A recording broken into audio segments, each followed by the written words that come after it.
Hey guys, this is Sandy. I'm a licensed realtor here in the Central Florida area. Today I'm doing a video on additional dwelling unit. What is an additional dwelling unit? An additional dwelling unit is a unit that you could put in your backyard, or you could create your garage space, or you could have it as a loft above your garage. It has to be zoned for you to be able to use it as additional income. It has to be permitted, and the usage has to be allowed wherever you're doing it. So that means your neighborhood or your location need to zone it as an additional dwelling unit. And there's many ways of going around this. One of the ways that some people do is they would use their backyard and they would lease the backyard itself out. So they lease the land and then someone else could come ahead and put an additional dwelling unit, or you could do it yourself. Let's talk about the requirements. It has to be on foundation, so it cannot be on wheels. If it's on wheels, it's not considered an additional dwelling unit. It could be a tiny home. You could build a tiny home back there. You could convert your garage. And there's some stipulations. You have to go to your town or your municipality. You got to get it permitted. You got to apply for a permit. You got to apply for the use in order for you to use it as additional income. If you're going to be building it just for maybe your additional family members to live there, whatever it is, you're still going to get a permit and it still has to be approved. That's a fact, right? It has to be in foundation. So what some people are doing, they're building these tiny homes in their backyard, maybe one or two of them, and they're using them for Airbnb or for long-term renting. Same thing in the conversion of your garage, or if you have a loft up there as well.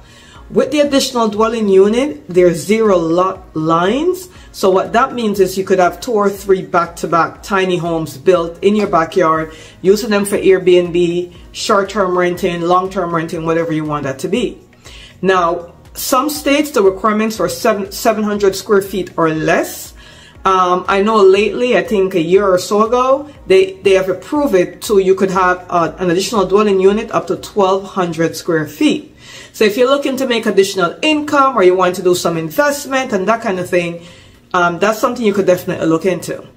Why is this important? Because it's a great way to start your short-term renting, your investment stuff, long-term renting. Maybe you have more family members and you can't afford to buy a bigger home. So adding an addition would be great. Now for it to be considered an additional dwelling unit, it has to be separated, right? So if you're expanding on the home, that's one story and that's great. But for the additional dwelling unit, what you're doing is building a new structure in your backyard. And it has to be on foundation. So it can't be like something that you have on wheels. It can't be like that. It got to be on foundation. It has to meet the town requirements. So you got to go to your municipality and tell them, hey, I live up, as an example, I live at 1 Main Street. I'm looking to do an additional dwelling unit. What are the requirements? Is it allowed? If you're in a homeowners association, that's going to be critical, because the HOA is going to have to approve that additional dwelling unit first before you can even think about getting it permitted. Because if you get the permit and all that stuff and the HOA said no, as per our bylaws, you can't have an additional dwelling unit in your backyard or build anything back there, then that becomes a problem. Another problem is you might go out and you might build it, right? You got the zone, you got it permitted, you build it. I know you're looking to do short-term renting, and your HOA might say, no, we don't allow short-term renting here. So it's very important for you to look at the uses in the area you're in. If you're in a homeowners association, go to them first and find out if that's allowed.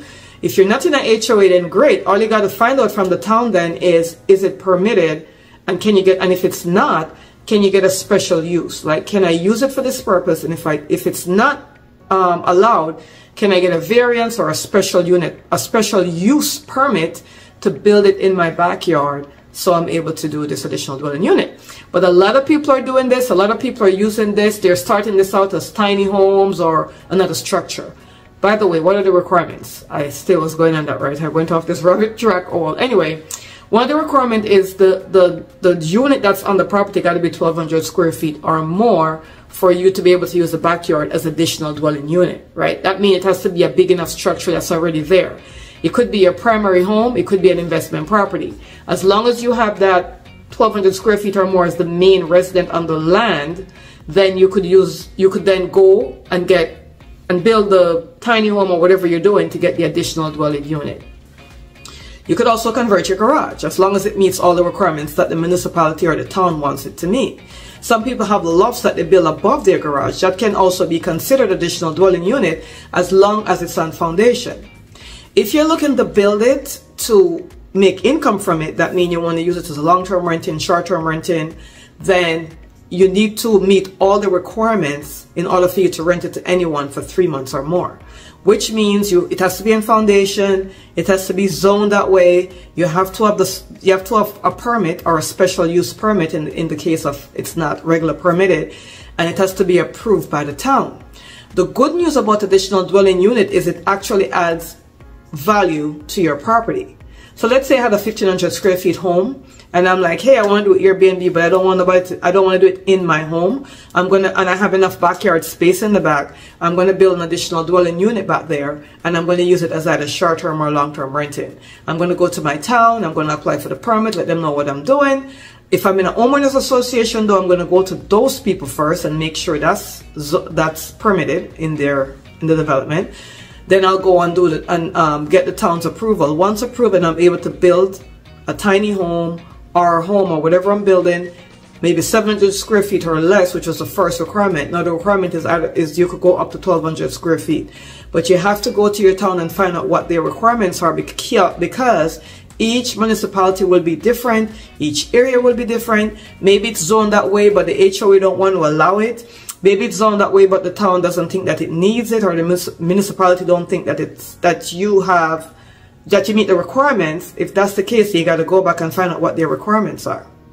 One great way to know what your town or your municipality is looking for is to go to their zoning meetings. Every municipality is going to have a zoning meeting. It's either once or twice a week, and it's normally 6 or 7 p.m. in the evening, so you could definitely make it. If you work regular hours, that is. If you work overnight, that may be a different story. But if you could make the time to go to your zoning meetings and to find out what is it that they're looking for in their town, if an additional dwelling unit would make sense, then that would be a great idea. Sometimes they're definitely looking for people to create more living space because there's a shortage of housing in a lot of different areas. So this is one way of you helping out the town and also making additional income. So you're also helping to build your community, and also you're also gaining from that. So that's a great way to go. So additional dwelling unit is a big deal. A lot of people are doing it. They're building out these tiny homes or little cottages in their backyard. They're using them to rent it for Airbnb. They're using it for long-term renting. They're using it also for maybe they have an in-law or something that they don't really want to share their space with. So they'll build an additional dwelling unit back there. So just make sure you're meeting all the town's requirement. What you don't want to do is to build something back there. Don't get permit. Don't do any of that stuff. Now you're ready to sell. It's going to be seen as a legal structure if you do that, and you may have to take it down. You don't want to go through that. So actually you want to go through you want to make sure you go to the board, get the correct permitting in place, make sure you have a licensed contractor that builds it. It has to be in foundation. It cannot be where you drive like a mobile home or something. That's not going to work. That's not going to be considered the additional dwelling unit, especially if you're looking to rent it out either short-term or long-term. Okay? So thank you so much for listening. I hope you get some information from that. If you have any additional questions or want to learn more about additional dwelling unit, feel free to reach out to us through phone call or text. Our number should be here or below somewhere, 407-791-4713. And we do a lot of complimentary Zoom calls and phone calls just to give you more information if that's something you're pursuing. In the central Florida area or outskirts of it, we definitely do that. Anywhere in Florida, it is allowed as long as all the T's are ticked, right? Make sure it's zoned that way. Make sure the homeowners association will allow it if you're in one. Make sure you get in permit, and make sure that you have a certificate of occupancy when it's completely done. Don't go and get the permit, get it built, and forget to do the final CFO, which is a certificate of occupancy. Make sure all of that is in place. Why is that important? So that when you're ready to sell the property down the line, you have no issues.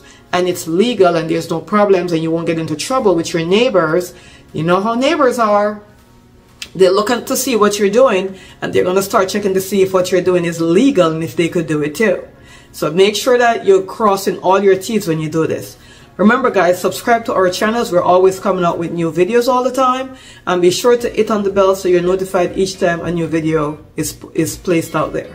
Thank you so much for watching, and I'll see you on the next video.